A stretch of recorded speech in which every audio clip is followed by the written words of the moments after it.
Mayor Marcy Chodoro inaasahang ipoproklama na bilang nanalong kongresista ng unang distrito ng Marikina City.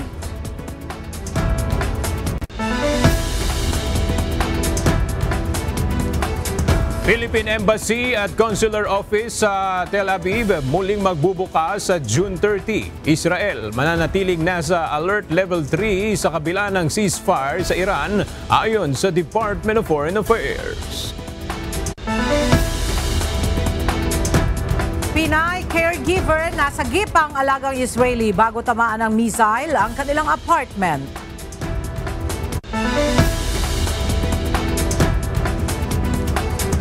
Embahada ng Pilipinas may libreng konsultasyon sa mga Pinoy sa Israel na nakararanas ng mental stress.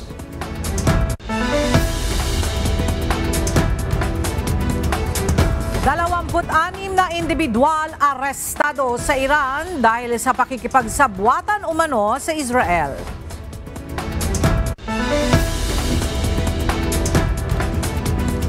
At kupunan ng SSS, Ombudsman at GSIS wagi sa opening matches ng UNTV Cup Executive Face-Off 2025.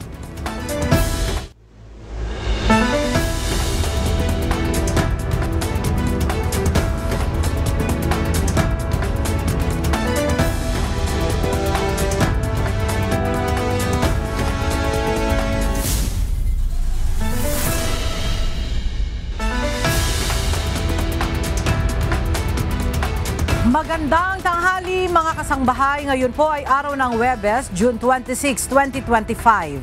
Tayo po ay sabayang napapakinggan sa Radyo La Verdad 1350, ang UNTV Radio. At una sa mga balita ngayong tanghali. Balik operasyon na simula sa Lunes, June 30 ang Philippine Embassy sa Tel Aviv, kasunod ng tigil putukan sa pagitan ng Israel at Iran. Samantala, sinabi naman ng Department of Foreign Affairs na mananatili pa rin ang Alert Level 3 sa Israel sa kabila ng ceasefire sa Iran. Narito ang report ni Imelda Andrada. Muli nang magbubukas simula sa June 30 ang tanggapan ng Philippine Embassy sa Tel Aviv matapos na i-anunsyo ng Estados Unidos ang ceasefire sa pagitan ng Israel at Iran. Base sa advisory na inilabas ng Philippine Embassy in Israel, sinabi nito na balik operasyon na ang tanggapan ng embahada sa Lunes. Gayon din ang Consular, Migrant Workers Office at Overseas Workers Welfare Administration Services. At habang naghihintay sa muling pagbubukas ng operasyon, sa ngayon ay abala pa rin ang embahada ng Pilipinas sa Israel sa pag-abot sa mga Pilipino na naapektuhan ng kaguluhan doon.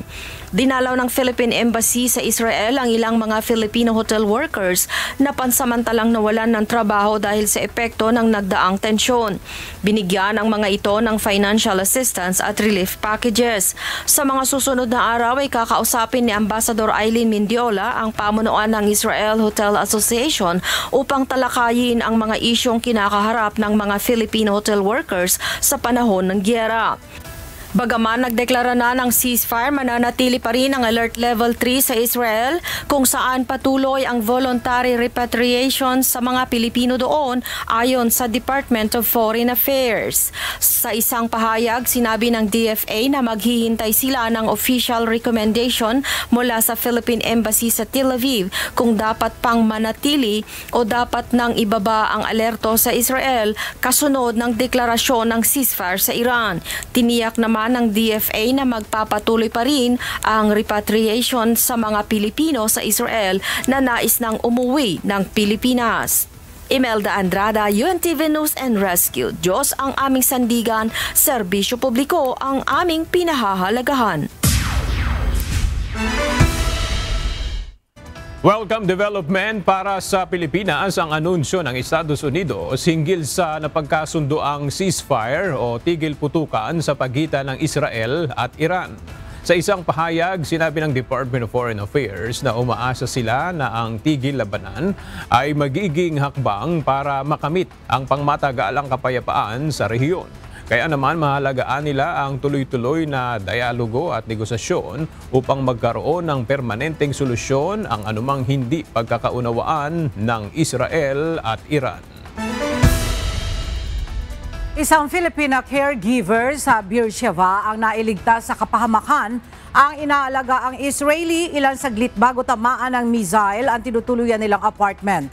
Agad niya itong naipasok sa bomb shelter, ngunit 4 sa kasama nilang residente ang nasawi sa nasabing pambobomba.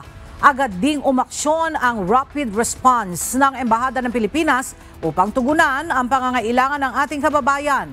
Nagpasalamat naman ang anak ng kanyang inaalagaan dahil sa malasakit at dedikasyon ng Pinay sa kanyang trabaho. Bukod sa tulong mula sa Pilipinas, ay pinoproseso na rin ng kanyang employer ang mga benepisyong tatanggapin niya mula sa Israeli government. Nanawagan ang Embahada ng Pilipinas sa Israel sa mga kababayan nating Pilipino doon na nakararanas ng mental stress at trauma sa gitna ng sunod-sunod na gera. Isang confidential online psychosocial counseling ang inilunsad ng pamahalaan bilang pag-agapay sa kanilang recovery. Ang online psychosocial counseling session ay gaganapin sa darating na Biyernes, June 27. Alas 7 ng gabi, oras sa Israel. Ang nasabing counseling session ay lalahukan ng 16 na counselors mula sa Department of Health na siyang magsasagawa ng mental debriefing at group therapy sessions para sa mga Pilipino. Sa mga interesadong makilahok, i-scan ang QR code o i-click ang link sa Facebook page ng Embahada ng Pilipinas sa Israel para makapagparehistro. Abiso sa mga motorista, sa ikalawang beses ngayon linggo, muling magpapatupad ng oil price hike ang mga kumpanya ng langis bukas, araw ng Biyernes, June 27. Base sa abiso ng mga oil company, muling tataas ng 2 pesos and 60 centavos ang kada litro ng diesel, habang 1 peso and 75 centavos naman ang madaragdag muli sa presyo ng gasolina. Samantala, tataas ulit ng 2 pesos and 40 centavos ang kada litro ng kerosene. Ngayong araw, may ilan na ring kumpanya ng langis ang nagpatupad ng ikalawang yugto ng oil price hike ngayong linggo. Nauna nang inianunsyo ng mga oil company ang pag-utay-utay ng pagpapatupad ng dagdag presyo ng langis upang maibsan ang epekto sa mga motorista. Nagsasagawa ngayong araw ang Metropolitan Manila Development Authority ng Road Safety Summit, kung saan tinatalakay ang mga paraan para maiwasan ang mga aksidente sa kalsada. Mula sa Parañaque City, may report si Benedict Samson live. Benedict, batay sa datos ng MMDA, gaano ba karami yung naitatalang aksidente sa Metro Manila? Base sa ipinakitang datos ng Metropolitan Manila Development Authority, sa 10 taon o mula 2013 hanggang 2023 ay nasa higit 1 million ang naitalang road crash incident sa National Capital Region. Sa 10 taong datos na iyan, nasa 4,450 o nasa 445 kada taon ang naiuulat na nasawi sa isang aksidente. Kaya naman, para maiwasan ang tumataas na bilang ng aksidente, nagsasagawa ngayong araw ng Road Safety Summit ang MMDA kasama ang 17 lokal na pamahalaan sa National Capital Region, Department of Health at iba't ibang transport group at stakeholders. Dito nais na matalakay ang Metro Manila Road Safety Action Plan 2024 to 2028 na layong mabawasan ang road crash fatalities sa 35% hanggang sa 2028. Ang naturang action plan ay binubuo ng 5 haligi gaya ng road safety management, safer roads, safer motor vehicles, safer road users at post-crash care. Mamayang hapon naman matatapos itong summit kung saan layon nga na magkaroon ng isang outline ang iba't ibang ahensya ng pamahalaan sa pagpapatupad ng road safety initiatives. At yan mo ng ating update mula rito sa Parañaque City. Balik sa inyo dyan aga. Maraming salamat, Benedict Samson. Handang protektahan at bigyan ng legal assistance ng Department of Transportation ang nag-upload ng viral video kung saan makikitang nagkakarera ang 6 na bus ng GV Florida Transport. Ginawa ng DOTR ang pahayag kasunod ng banta ng kampo ng bus company na kakasuhan nila ang uploader ng video. Nauna nang sinabi ng abogado ng GV Florida Transport na maghahain sila ng kasong cyber libel laban sa uploader dahil umano sa ginawa nito ang pag-fast forward sa video upang magmukhang nagkakarera ang mga bus sa National Highway. Muling binigyan diin ng DOTR na seryoso sila na protektahan ang ating mga kababayan na nagre-report ng mga pang-aabuso sa sektor ng transportasyon. Pinag-iingat ngayon ng Philippine Embassy sa Washington ang publiko laban sa mga maling impormasyon na kumakalat sa social media kaugnay sa pagpapatupad ng restrictions sa mga dual citizen at green card holders sa Amerika. Base sa inilabas na advisory ng embahada, ipinaliwanag nito na mayroong mga pagbabago kaugnay sa mga pulisiya para sa dual citizenship, gayon din sa lawful permanent resident travel rights. Payo ng embahada sa mga Pilipino sa Amerika na huwag basta gumawa ng mga legal na hakbang para i-renounce o talikuran ang kanilang Filipino citizenship dahil lamang sa mga nababasa sa social media. Paalala ng Philippine Embassy, isang seryosong bagay at hindi na mababawi sa pamamagitan ng legal na aksyon sakaling magdesisyon ang isang individual na talikuran ang kanyang Filipino citizenship.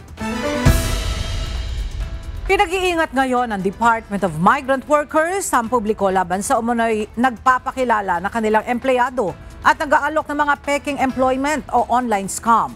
Base sa post na inilabas ng DMW, ipinakita nito ang larawan ng dalawang individual na nagpakilalang mga empleyado umano ng ahensya. Nilinaw ng DMW na hindi otorisado ang mga ito na mag-alok ng trabaho sa abroad. Muling iginiit ng DMW na hindi sila nagsosolicit ng pera o nag-aalok ng anumang loan sa mga hindi opisyal na channel ng ahensya. Muling nagpaalala ang Department of Education sa publiko na maging mapanuri sa mga impormasyong nababasa sa social media. Sa post ng DepEd, ipinakita nito ang ilang mga halimbawa ng misinformation na umano'y iniuugnay sa ahensya. Ilan sa mga ito ang umano'y DepEd Cash Assistance. Gayun din ang pagbibigay ng 7,000 pesos sa lahat ng senior high school at college students na tapos nang magpa-drug test. Fake news rin ayon sa DepEd ang tungkol sa no backpack policy maging ang class suspension dahil sa bagyo.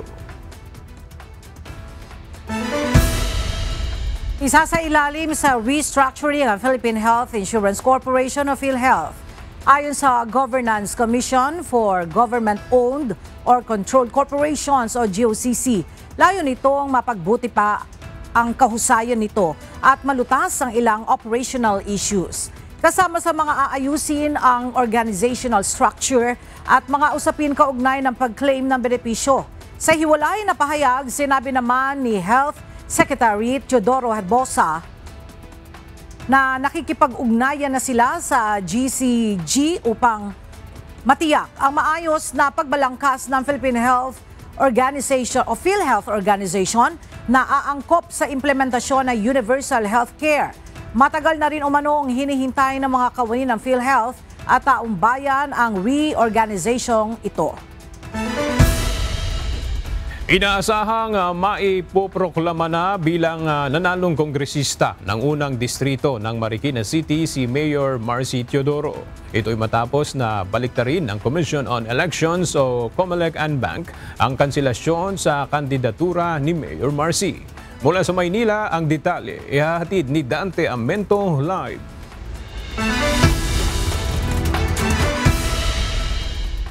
Dante, kailan na maipoproklama si Mayor Marcy at may reaksyon ba ukol sa naging desisyon ng COMELEC?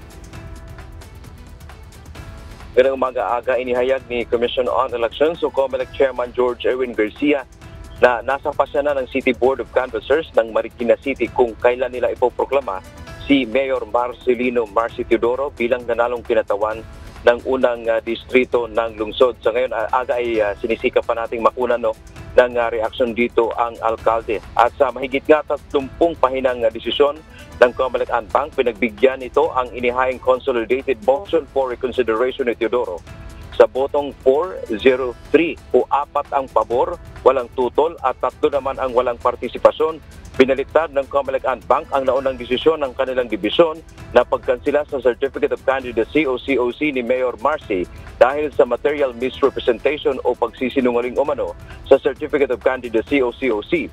Ayon sa desisyon, hindi napatunayang nagsinungaling si Teodoro sa kanyang COC, partikular nang sabihin nitong siya ay magiging botante ng District 1. Ang kanya-kanyang deklarasyon ay in good faith o walang intensyon na manlito. Sa isyu ng domicile o residency, sabi ng Comelec and Bank, napatunayan ni Teodoro ang reacquisition ng kanyang domicile sa Barangay San Roque sa 1st District ng Marikina at pasok sa 1-year requirement sa ilalim ng konstitusyon bago ang May 12, 2025 elections. Kaugnay nito, inalis ng Comelec and Bank ang suspension order laban sa proklamasyon ni Mayor Teodoro bilang nanalong pinatawan ng unang distrito ng Marikina. Reinstated o ibinalik din bilang valid o may bisa ang kanyang kandidatura. Samantala, aga binatikos naman ni Senator Coco Pimentel na isa sa mga petitioner sa kaso ang desisyon ng Comelec. Ito anya ay mockery o pangungutya sa saligang batas. Dagdag pa nito, pupunta sila sa Korte Suprema upang questionin ang ruling ng Comelec and Bank. May 5 araw ang mga petitioner para makakuha ng Temporary Restraining Order o TRO para pigilan ang pagpapatupad ng desisyon ng Comelec. Yan ang ating update mula dito sa Maynila. Balik sa aga. Maraming salamat, Dante Amento. Nagsagawa ng Regional Coordinating Conference kahapon ang Commission on Elections kasama ang Armed Forces of the Philippines at Philippine National Police at iba pang stakeholders sa kampo ng 6th Infantry Division ng Philippine Army sa Maguindanao. Kaugnay ito ng gagawing unang Bangsamoro Parliamentary Elections sa October 13 ngayong taon. Tinalakay ng Comelec ang kanilang paghahanda para sa halalan kabilang na ang seguridad sa pangunguna ng mga otoridad. Bukas naman ay inaasahang magkakaroon ng meeting ang Comelec at mga opisyal ng BARM government sa Palasyo del Gobernador patungkol pa rin sa halalan sa Bangsamoro. Nilinaw ni Vice President Sara Duterte na patuloy pa rin ang pagtatrabaho ng kanyang tanggapan sa kabila ng mga kritisismo sa kanyang madalas na pag-alis ng bansa. Kaugnay nito, iginiit ni VP Duterte na hindi siya gumagastos ng pondo ng bayan para sa kanyang mga personal na biyahe. Ang detalye sa report ni Jed Neresina. Tinuldukan ni Vice President sa Duterte nitong Miyerkules ang mga batikos tungkol sa kanyang mga nakaraang paglalakbay sa ibang bansa. Sa pagharap sa mga mamamahayag sa San Fernando City, Pampanga, binigyang diin ng Vice Presidente ang pagkakaiba ng kanyang mga personal at official na biyahe sa labas ng bansa. Kasi pag personal, hindi ako gumagamit ng pera ng bayan. Pag official, gumagamit ako ng pera ng bayan. Hindi ibig sabihin na personal na lakad yan ay holiday o pamamasyal yan. So, yun yung ibig sabihin ng personal. Walang ginamit na pera ng gobyerno sa lakad na ito. Pero nagtatrabaho pa rin ako. Sa official, ginamit namin ang pera ng gobyerno para sa lakad na ito, para sa trabaho namin sa Office of the Vice President. Yun. Hindi ibig sabihin na personal ay namamasyal. Sa unang 6 na buwan ng taong 2025, hindi bababa sa 5 beses na nakapagbiyahe na sa ibang bansa ang pangalawang Pangulo. Una na rito ay sa The Netherlands noong Marso upang bisitahin ang ama na si dating Pangulong Rodrigo Duterte na nasa detention facility ng International Criminal Court. Bumalik din ang bise sa The Hague noong huling bahagi ng Mayo upang ipagdiwang ang kanyang kaarawan kasama ang kanyang pamilya. Bukod dito, nagtungo rin si VP Sara sa Qatar, Malaysia at Australia ngayong buwan upang dumalo sa mga rally na sumusuporta sa dating Pangulo at nananawagan para sa paglaya nito mula sa ICC. Nilinaw niya na personal niyang gastos ang gamit sa kanyang personal na mga biyahe at walang pondo ng gobyerno ang nagagalaw rito. Samantala, kinumpirma ni Vice President Duterte na may iba pang pagtitipon sa ibang bansa ang plano niyang daluhan sa mga susunod na buwan. Nagdidepende kami sa invitation ng Filipino community abroad. So right now, meron kaming nakahold na Korea and merong confirmed na Kuwait sa August 8. Jed Neresina, UNTV News and Rescue. Diyos ang aming sandigan, serbisyo publiko ang aming pinahahalagahan. Hindi pa rin naglalabas ng pahayag si Vice President Sara Duterte hinggil sa kanyang plano para sa 2028 elections. Ayon sa pangalawang Pangulo, nangangamba siya para sa kanyang seguridad sakaling isiwalat niya ang kanyang intensyon sa politika para sa susunod na presidential election. Inamin niyang ramdam niya ang mga atake laban sa kanya mula sa administrasyon, kabilang na ang banta ng impeachment. Mariing pinabulaanan ni Vice President Sara Duterte ang pahayag mula sa palasyo na nagsabing pro-China umano ang kanyang pamilya. Ito ay kasunod ng puna ni VP Sara sa foreign policy ng administrasyon ni Pangulong Ferdinand Marcos Jr. Sinabi ng pangalawang Pangulo na matagal nang ikinakabita sa kanya ang isyong ito at iginiit na wala siyang kinakampihang anumang bansa. Dapat aniya ay mapanatili at mapalawak ng Pilipinas ang magandang ugnayan sa lahat ng bansa at hindi lang sa China. Muli rin niyang kinwestiyon ng gobyerno sa tila pag-asa nito sa Estados Unidos sa halip na ipaglaban ng mag-isa ang issue sa West Philippine Sea. I'm not pro any country at all. Ang sinasabi ko lagi, we need to develop, we need to maintain, and we need to level up our relations with all countries.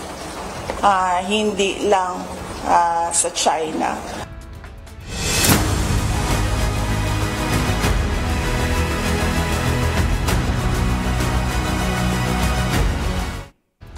Maaaring ipadismiss ang impeachment case ni Vice President Sara Duterte ng simpleng majority vote ng senator judges. Ito ang inihayag ni Senate President Francis Chis Escudero matapos matanggap ng impeachment court ang sagot sa summons ni VP Sara na humihiling na ipawalang bisa ang kaso. Ang detalye sa report ni Asher Cadapan Jr. Walang bawal na mosyon. Ito ang binigyan diin ni Senate President Francis Chis Escudero sa usapin kaugnay ng mga proseso sa impeachment trial ni Vice President Sara Duterte.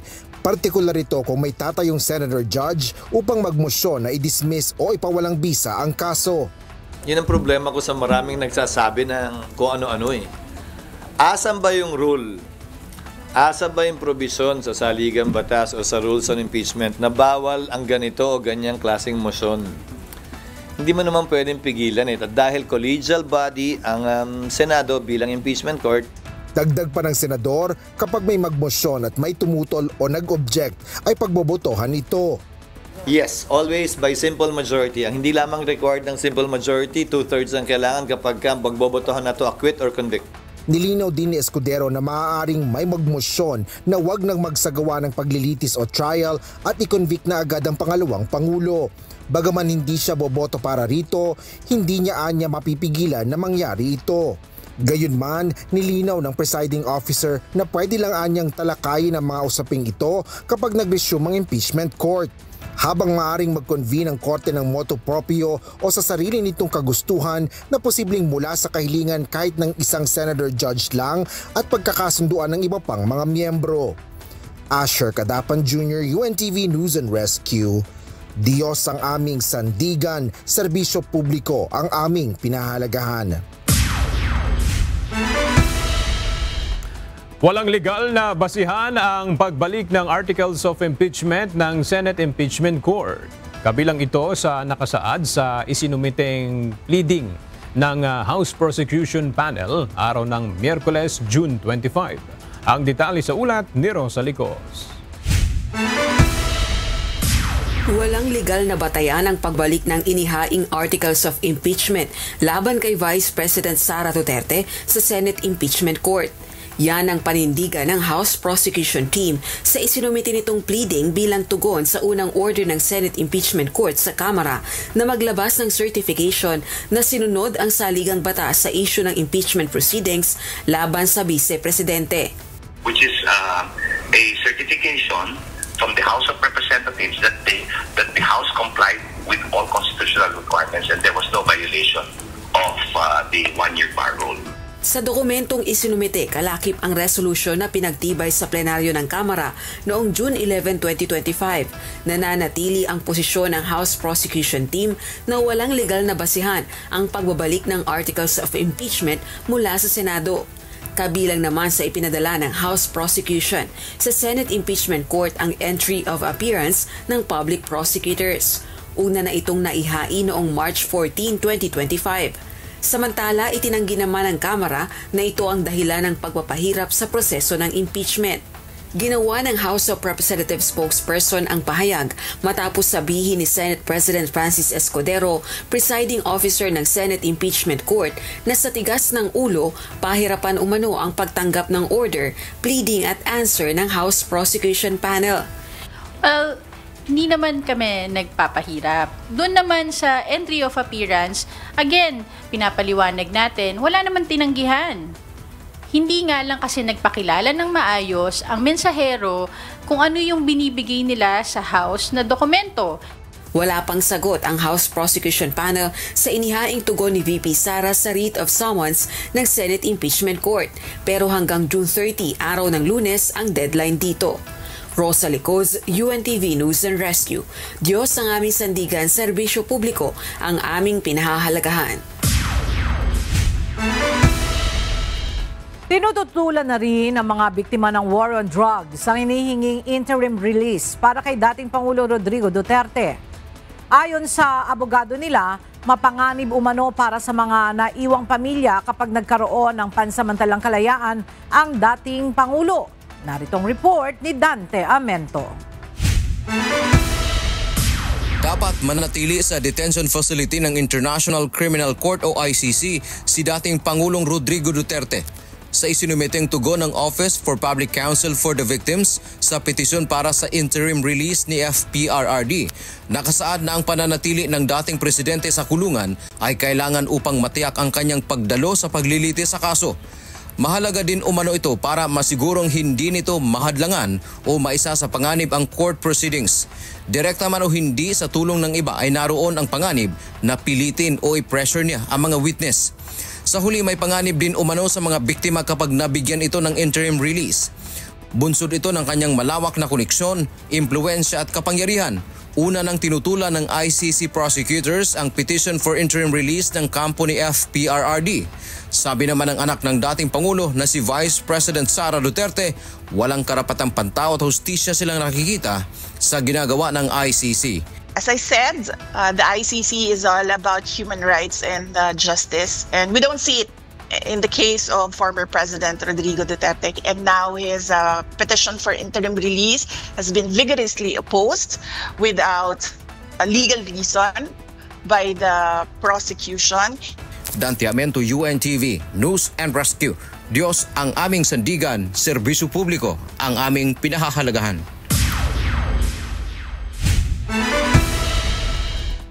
Naghahanda ang kampo ni Senator Risa Hontiveros ng serious legal response laban sa isang tumestigo sa mga umano'y pang-aabuso ni religious leader Apollo Kibuloy. Ito ay matapos bumaliktad ang naturang witness sa nauna nitong pahayag at inakusahan ang senador na binayaran lamang siya. Narito ang report ni Asher Cadapan Jr. Kasinungalingan ng mga aligasyon mula sa nagpakilalang dating testigo sa pagdinig ng Senado ukol sa mga krimen ng Kingdom of Jesus Christ leader na si Apollo Kibuloy. Ito ang inihayag ni Senador Risa Hontiveros matapos kumalat sa social media ang video ng isang nagpakilalang Michael Maurilio na binaliktad ng kanyang mga naunang pahayag laban sa religious leader. Pebrero 2024 nang una itong lumabas bilang alias Rene sa pagdinig ng Senado kaugnay ng mga umano'y pang-aabuso ni Kibuloy.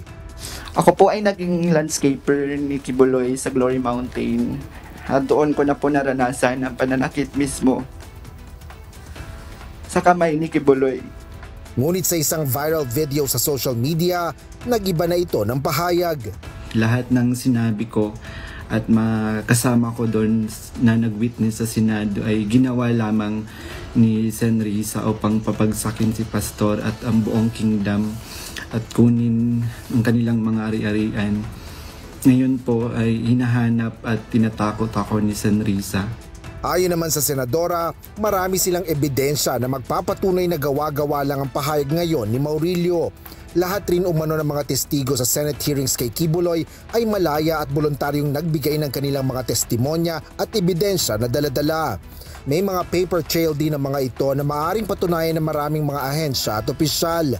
Handa ring maglabas ang kampo ng senador ng iba't ibang screenshots at video sa tamang panahon. Naniniwala ang mababatas na si Maurilio ay pinilit o binayaran para sirain ang kasalukuyang criminal proceedings laban kay Kibuloy.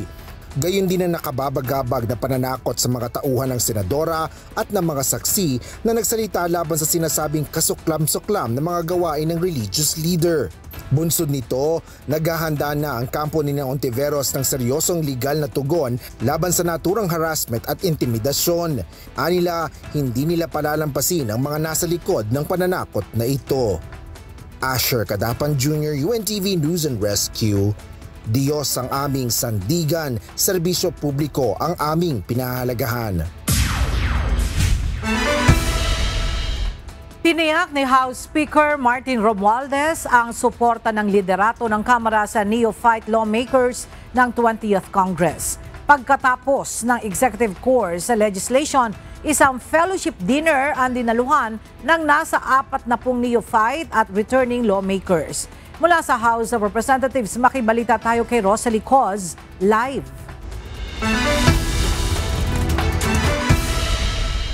Rosalie, kabilang ba sa mga dumalo sa fellowship dinner ang mga Duterte na pasok sa 20th Congress?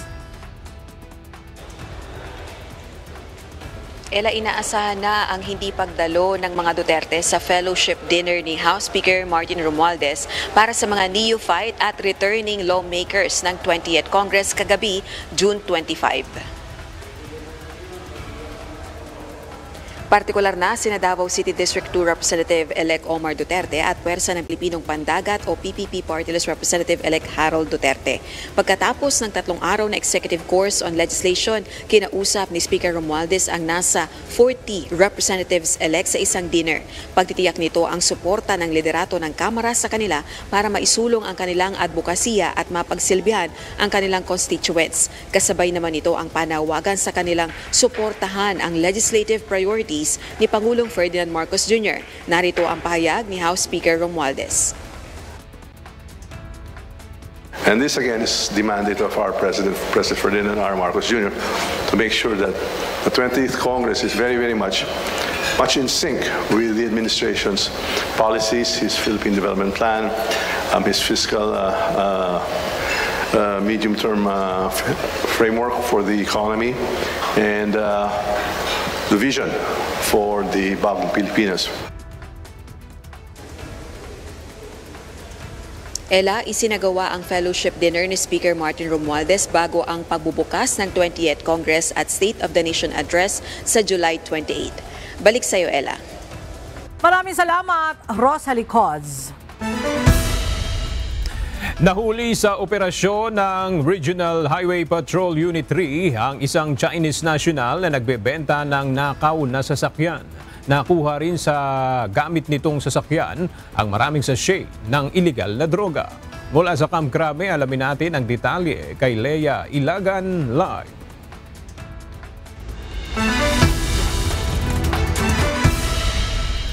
Lea, saan nahuli ang suspect at bakit maraming shabu yung nakuha sa kanyang sasakyan? Magandang tanghali sa iyo, Aga. Ayon kay HPG spokesperson, Police Lieutenant Day Malang, na-arresto ang suspect alas 8:30 kagabi sa parking lot ng isang gusali sa Paco, Manila. Nakatanggap kasi sila ng reklamo na nagbebenta ito ng nakaw na sasakyan. Nang puntahan ng mga operatiba na abutan ng suspect na may tinatagong hinihinalang ilegal na droga gaya ng cocaine at marijuana sa sasakyang gamit nito. Nakuha rin mula sa suspect ang baril at mga bala. Aga mahaharap ang Chinese suspect sa paglabag sa Comprehensive Dangerous Drugs Act of 2002, Comprehensive Firearms and Ammunition Regulations Act at Anti-Fencing Law. Aga? Maraming salamat, Leia Ilagan. Isang pasahero na patungong Hong Kong ang pinigil sa Ninoy Aquino International Airport Terminal 3 matapos madiskubre sa bagahe nito ang hindi idineklarang cash na milyon ang halaga. Para sa detalye, may report si Ryan Lacanlale live.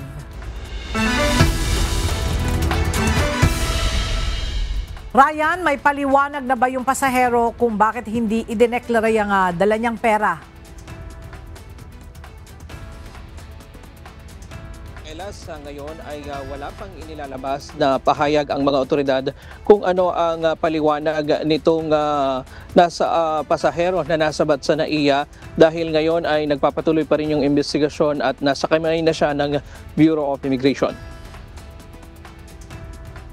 Naharang ng mga tauhan ng airport authorities at PNP Aviation Security Group ang isang Pinoy sa NAIA Terminal 3 nitong Miyerkules ng umaga matapos madiskubre ang mga nakatagong bundle ng pera sa kaniyang bagahe sa routine security screening. Sa isinagawang manual inspection, na-recover mula sa pasahero ang 1.2 million pesos at $580,000 na hindi idineklara sa otoridad. Kaagad na inilipat sa kustudiya ng Bureau of Customs ang pasahero at ang mga nasabat na pera para sa serial number verification at mas malalim na investigasyon. Hanggang 50,000 pesos o katumbas ng $10,000 naman sa foreign currency ang maximum na pwedeng dalhin sa paliparan. Kapag sobra dito ay kailangan ng ideklara ito sa otoridad. Ayon kay Police Brigadier General Jason Capoy, Acting Director ng Aviation Security Group, patunay ito na epektibong koordinasyon ng mga ahensya ng pamahalaan at paliparan upang masawata ang mga ganitong uri ng paglabag. Sa ngayon ay patuloy ang investigasyon ng Bureau of Customs sa insidente upang tukuyin kung may kaugnayan ito sa mas malawak na smuggling o money laundering operation. At yan muna ang latest mula dito sa Quezon City. Balik sa iyo, Ella. Maraming salamat, Ryan Lacanlale. Tiniyak ng National Food Authority na may sapat na buffer stock ng bigas ang bansa sakaling magkaroon ng kalamidad. Ayon sa NFA, maaaring tumagal pa ng hanggang 1 taon ang buffer stock lalo't may darating pang anihan ngayong tag-ulan. Narito ang report ni Alan Manansala. Kumpiyansa ang National Food Authority na hindi kukulangin ang buffer stock ng bigas sa bansa, lalo pa ngayon na nagsimula ng maranasan ang mga pag-ulan. Ayon kay NFA Administrator Larry Lacson, mayroong sapat na buffer stock ng bigas ang Pilipinas sakaling magkaroon muli ng mga kalamidad gaya ng mga bagyo. Aniya, mas marami pa rin ang pumapasok na mga palay sa mga bodega kaysa sa lumalabas na bigas. Kaya naman nasa 11.5 days na aniya ang buffer stock. Ang ating buffer stock is very healthy at pati yung main function natin na sa calamities and emergencies, wala po tayong dapat pangambahan. Kahit magkabagyo, marami po tayong stock na pwedeng itulong kung saan pwedeng kumuha sa atin ng DSWD or ang Civil Defense ng mga pang-relief na bigas. Nakahanda po tayo dyan. Bukod sa kalamidad, tiniyak rin ng NFA Administrator na kaya ng buffer stock na tugunan ang tuloy-tuloy na mga programa ng pamahalaan tulad na lamang ng pagbebenta ng 20 pesos per kilo na bigas. Yung current stocks, tatagal ito kahit sa 1 taon pa. At kung patuloy tayo mamimili ng palay na which yun ang gagawin natin kasi may darating na anihan itong tag-ulan, no? Kayang-kaya ito i-stretch hanggang next year at iyon ay nakaplano na. Pati yung bibilihin natin ng volume ng ilalabas at bibilihin palay, nakakalculated na po, no? Kumbaga nakaplano na, nasa matrix na kung paano natin gagawin ito. Dagdag pa ng NFA, inaasa na madaragdagan pa ang imbak na bigas lalo't may nalalapit na harvest season. Malaking tulong rin anila ang patuloy na pag-rehabilitate sa NFA warehouse sa buong bansa upang lalo pang maparami ang imbak na bigas sa bansa. Kainaman naman nito na dagdagan ng ating mga capacities. Itong mga warehouse nito na dating hindi nagagamit ay ngayon ay nakadagdag at nagamit natin muli. Yung iba dito, 1972 pa nagawa o 1970, no? So 40 years, 50 years, ngayon lang ulit na na-rehabilitate ulit. Tiniyak naman ng ahensya na dumadaan sa masusing quality control ang mga binibiling palay sa mga magsasaka bago ito ibenta sa publiko. Alan Manansala, UNTV News and Rescue. Diyos ang aming sandigan, serbisyo publiko ang aming pinahahalagahan. Nagbabala ang ilang pork producers sa posibleng maging epekto sa presyo ng baboy bunsod ng isinasagawang pagkukumpuni ng San Juanico Bridge. Kaugnay nito, nananawagan ng National Federation of Hog Farmers sa pamahalaan na bilisan sana ang pagkukumpuni ng tulay na siyang nagdurugtong sa Leyte at Samar Island. Ayon sa grupo, sakaling magpatuloy ang pagtaas ng presyo ng mga produktong petrolyo, mapipilitan din silang magtaas ng presyo ng karneng baboy.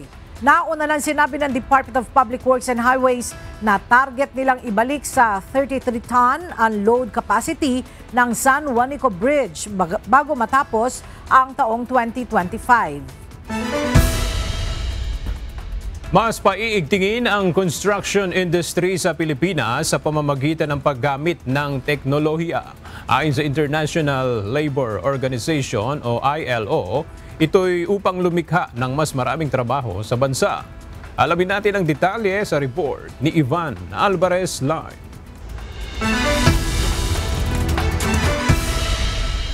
Ivan, paano sisimulan itong paano sisimulan ng International Labor Organization ang inisyatibong ito sa Pilipinas?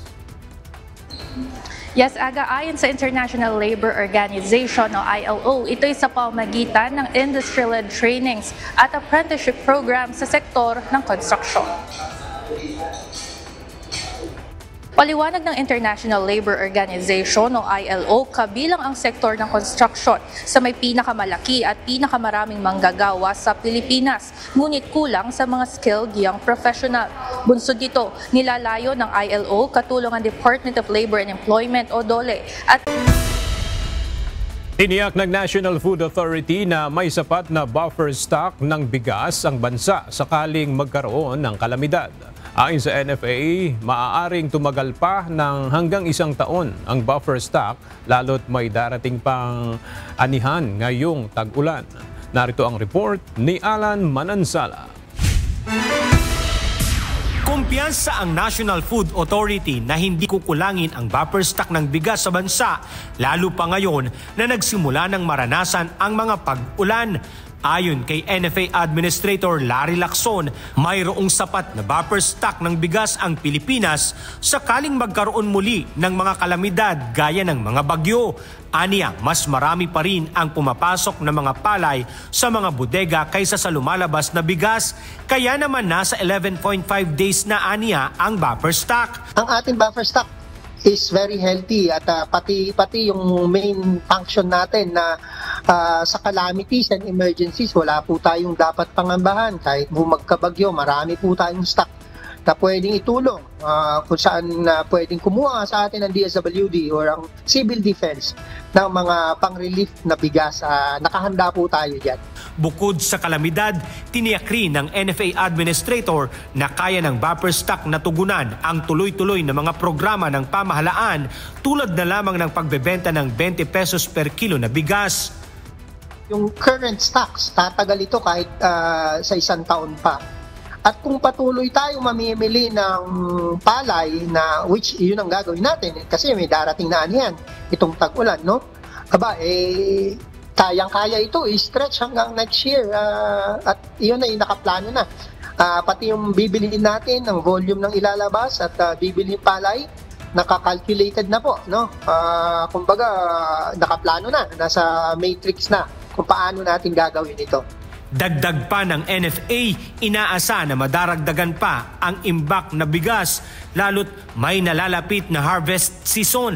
Malaking tulong rin nila ang patuloy na pag-rehabilitate sa NFA warehouse sa buong bansa upang lalo pang maparami ang imbak na bigas sa bansa. Kainaman naman ito na dagdagan ng ating mga capacities. Itong mga warehouse na ito na dating hindi nagagamit ay ngayon ay nakadagdag at nagamit natin muli. Yung iba dito, 1972 pa nagawa o 1970, no? So 40 years, 50 years, ngayon lang ulit na rehabilitate ulit. Tiniyak naman ng ahensya na dumadaan sa masusing quality control ang mga binibiling palay sa mga magsasaka bago ito ibenta sa publiko. Alan Manansala, UNTV News and Rescue. Diyos ang aming sandigan, serbisyo publiko ang aming pinahahalagahan. Nagbabala ang ilang pork producers sa posibleng maging epekto sa presyo ng baboy bunsod ng isinasagawang pagkukumpuni ng San Juanico Bridge. Kaugnay nito, nananawagan ng National Federation of Hog Farmers sa pamahalaan na bilisan sana ang pagkukumpuni ng tulay na siyang nagdurugtong sa Leyte at Samar Island. Ayon sa grupo, sakaling magpatuloy ang pagtaas ng presyo ng mga produktong petrolyo, mapipilitan din silang magtaas ng presyo ng karneng baboy. Nauna nang sinabi ng Department of Public Works and Highways na target nilang ibalik sa 33-ton unload capacity ng San Juanico Bridge bago matapos ang taong 2025. Mas paiigtingin ang construction industry sa Pilipinas sa pamamagitan ng paggamit ng teknolohiya. Ayon sa International Labor Organization o ILO, ito'y upang lumikha ng mas maraming trabaho sa bansa. Alamin natin ang detalye sa report ni Ivan Alvarez Line.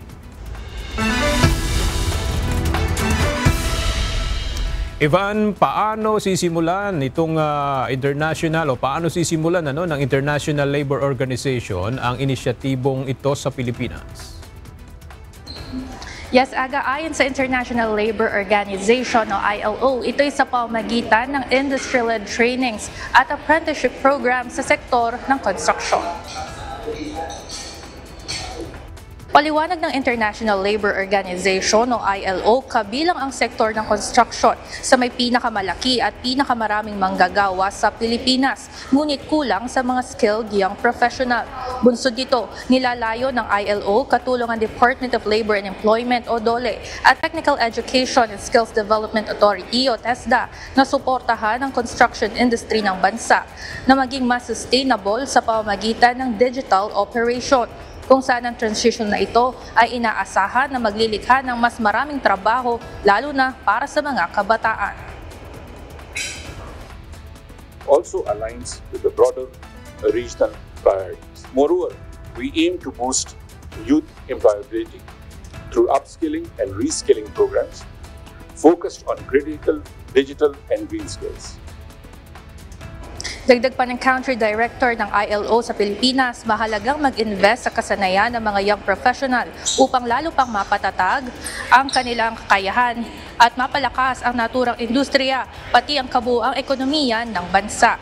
Sa pamamagitan anya ng industry-led trainings at apprenticeship programs na nakafocus sa digital construction skills, inaasahang dadami ang mga kabataang mahihikayat na pumasok sa ganitong klaseng sektor ng paggawa. Aga, binigyan din ng ILO na makikipagtulungan sila sa iba't ibang ahensya ng gobyerno, pati na rin mga private employers at iba pang stakeholders. Ito'y upang matiyak na ang gagawing inisyatiba ay akma sa pangangailangan ng naturang industriya. Yan muna ang update mula dito. Balik sa inyo dyan, Aga. Maraming salamat, Ivan Alvarez. Hindi na problema ngayon ang mga estudyante at guro sa Kalawakan Elementary School sa Doña Remedios Trinidad sa Bulacan ang kawalan ng internet connection.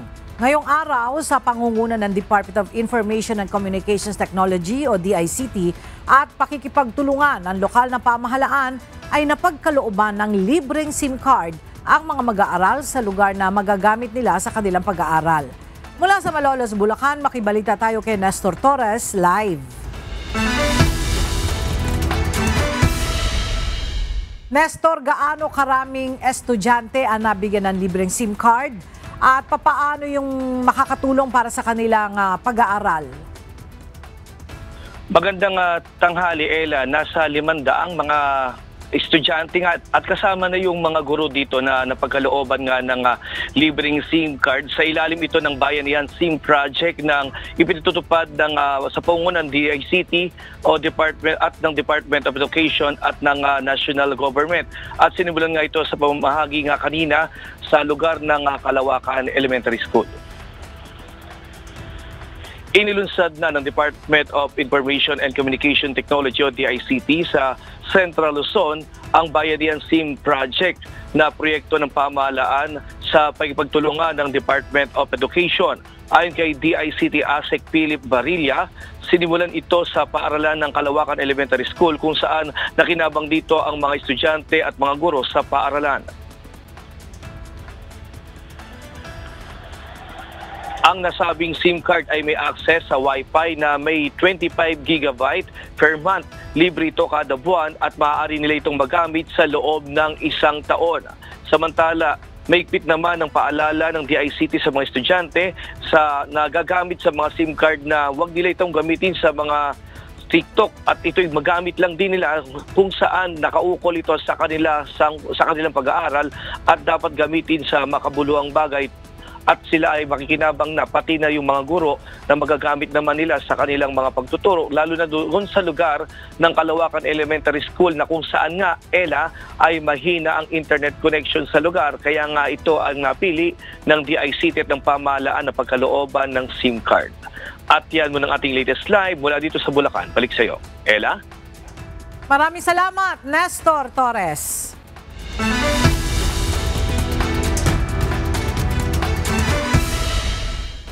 Sugatan ang isang minor de edad matapos bugbugin sa Bacolod City. Agad namang rumisponde ang UNTV News and Rescue Team sa insidente. Narito ang report ni Leslie Widem.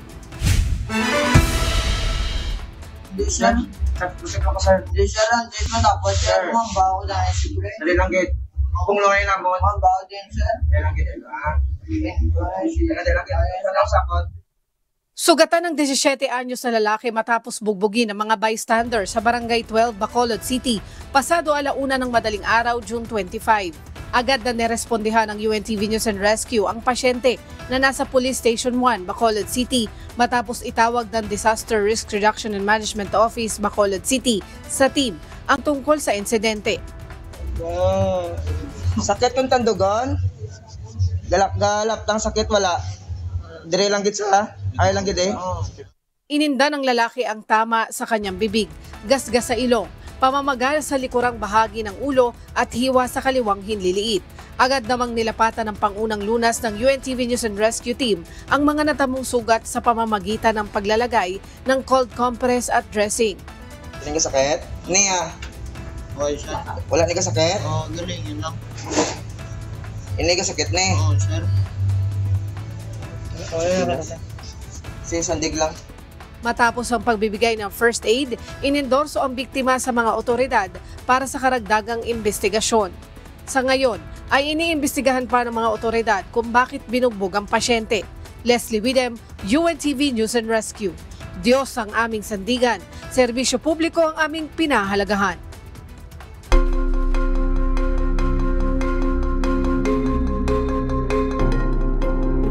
Muling binuksan ng Iran ang eastern portion ng airspace nito para sa mga international at domestic flights matapos ang 12 araw na sagupaan sa Israel. Ayon sa Transport Ministry, kabilang sa mga binuksang paliparan ang Mashhad, Chabahar, Zahedan at Jas na mga pansamantalang isinara mula June 13 dahil sa tensyon. Nagsimula ang ceasefire noong Martes kasunod ang palitan ng airstrikes sa pagitan ng dalawang bansa. Hindi pa rin pinapayagan ang mga flight sa iba pang bahagi ng bansa tulad ng Tehran hanggat walang bagong abiso. Inaresto ng Intelligence Agency ng Iran ang 26 na individual na umano'y sangkot sa pakikipagtulungan sa Israel ilang araw matapos ang idineklarang ceasefire ng dalawang bansa. Inakusahan ang mga naaresto ng anti-security activities, pagpapalaganap ng takot sa publiko at paninira. Karamihan umano sa kanila ay umamin na sa mga kasong ibinibintang sa kanila. Iniugnay ang mga ito sa di umano'y pakikilahok sa imposed war ng Israel laban sa Iran. Kasunod ito ng ulat ng Israel na nakapagsagawa sila ng lihim na operasyon sa loob ng Iran sa kasagsagan ng 12 araw na labanan. Makikipag-usap ang US official sa Iranian official sa susunod na linggo ayon kay US President Donald Trump matapos itong igiit na obliterated na ang nuclear program ng Iran. Hindi rin kailangan ng peace deal sa Iran ayon kay Trump dahil nasira na ang nuclear program ng bansa at nalibing na ang enriched uranium nito. Pinabulaanan din ng US leader ang ulat ng Defense Intelligence Agency na hindi nasira ang nuclear program ng Iran at hindi pa nakikita ang kinaroroonan ng 400 kilograms enriched uranium nito. Sinabi naman ni Defense Secretary Pete Hegseth na tuluyan ng nakikipagpayapaan ng Iran sa Israel dahil sa pagkasira ng nuclear program nito. Magbubukas ang Seoul National University o SNU sa South Korea ng aplikasyon sa scholarship para sa undergraduate at graduate students mula July 7 hanggang July 10. Maaring mag-apply ang mga international students na ang parehong magulang ay hindi Korean citizen at nakapagtapos ng high school o katumbas nito sa labas ng Korea. Kabilang sa mga benepisyo ng pag-aaral sa SNU ang world-class na edukasyon, access sa modernong pasilidad at oportunidad sa global academic at professional network. Para sa mga interesadong mag-apply, kailangang isumite online ang inyong personal statement, study plan, recommendation letter, language proficiency test, gaya ng TOEIC o TOEFL high school transcript at graduation certificate, passport, birth certificate at passport o nationality certificate ng mga magulang. Ilalabas ang final admission results sa Nobyembre 21, 2025 habang nakatakda naman ang enrollment at Korean language test sa unang bahagi ng 2026.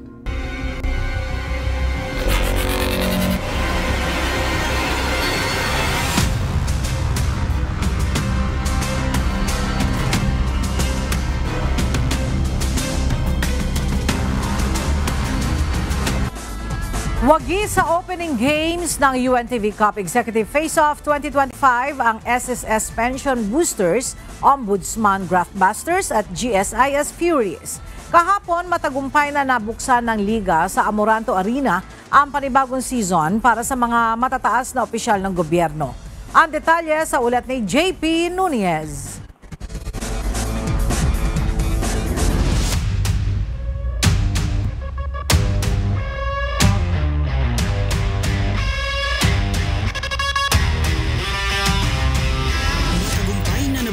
Kahapon ang panibagong season ng UNTV Cup Executive Face-Off 2025, ang nag-iisang liga ng mga public servants. Isinagawa ito sa Amoranto Arena sa Quezon City.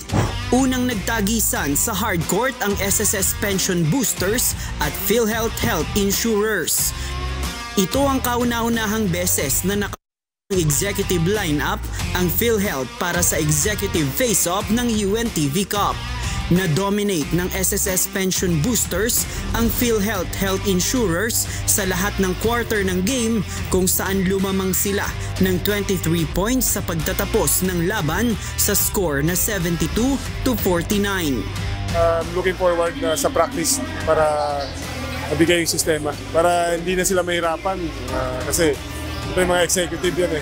Hindi naman pwedeng mag-practice kami ng everyday. Although hindi namin nakuha yung panalo, at least may mga positive signs naman kahit paano. So more practice pa siguro and more familiarity. Hinirang naman na best player of the game si Socrates Trinidad na nakapagdala ng 16 points at 18 rebounds.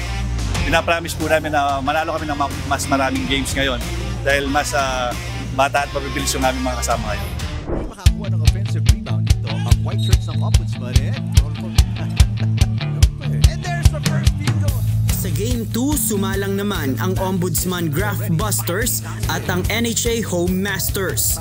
Na-dominate din ng Ombudsman Graph Busters ang NHA Home Masters sa kabuuan ng game kung saan inalagaan nila ang kanilang kalamangan. Nagtapos sa 81-50 ang score ng dalawang team, lamang ang Ombudsman Graph Busters. Unti-unti na namin apply yung ginagawa namin sa practices. And then, nakita ko naman yung unity ng team. Nakita ko nag-gel na sila kahit paano. At the same time, napipilitan sila tumakbo. Kasi yun talaga sistema no? Talagang gano'n ang laban namin. Pero kahit kami hindi nagwagi, bawi na lang kami. Pero it's a good game anyway. No? You give them credit. Malalakas talaga sila. Hinirang na best player of the game si Ian Mateo ng Graph Busters na nakapagtala ng 17 points, 7 rebounds, 2 assists at 4 na steals. 3 times a week kami nagpa-practice, conditioning, and of course, yung mga practices namin, itry lang namin siyang isingit sa may schedule namin. Kanina pa lang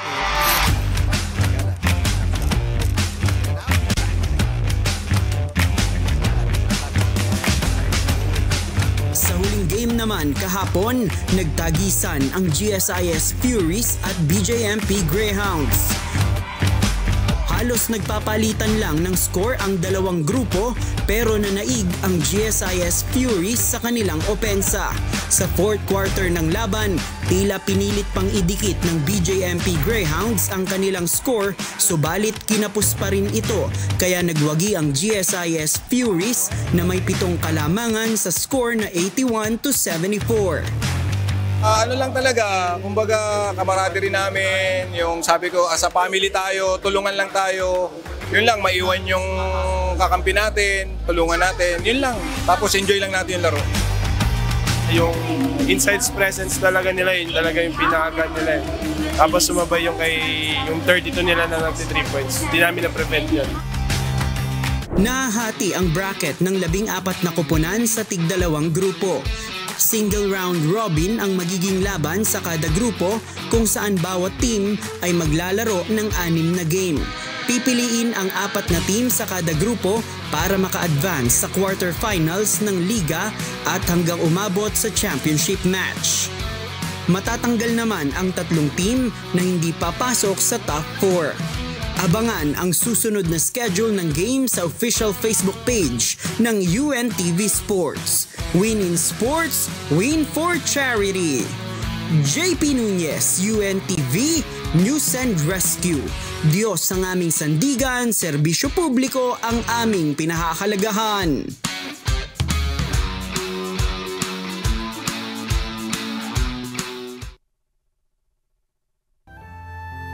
At sa ating pong iiwang mga salita ng Diyos na ating sandigan mula sa Aklat ng Roma, Kapitulo 7, versikulo 12 na nagsasabi, "Kaya nga ang kautusan ay banal at ang utos ay banal at matuwid at mabuti."